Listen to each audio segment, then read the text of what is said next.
Excuse me, મારે પાણીપુરી ખાવી. પાણીપુરી તો મારી છે. તો હું ના ખાઈ શકું? તમે પાણી જ નાખો. તમે નાખી દો. તમારા બ્યુટીફુલ હાથે નાખો ને તો વધારે ટેસ્ટ આવશે.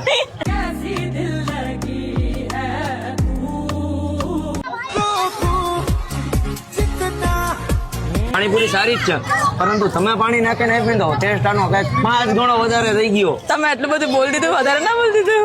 તમે ક્યુટનેસ કરતા ઓછું બોલ્યું છે. તમારું નામ શું છે? પ્રાર્થના. તમે શું કરો છો? Study, job? એક જોબ કરું છું, ટીચર છું. તો તમે ખર્ચો ઉપાડી લેશો ખરો? એ તો તમને ઉપર મને થોડી અને હું ઉપાડી લઉં ને. वो जो मुझे देख के हंसे पाना चाहूं रात दिन जिसे આ વિડીયો તમારા ફેમિલી કોક જોવે હા. તો તમને કઈ પ્રોબ્લેમ નહીં પડે? ના, ના. અપલોડ કરી દો ને. હા કરું છું ચોક્કસ. તમે બહુ બ્યુટીફુલ છો ખરેખર. થેન્ક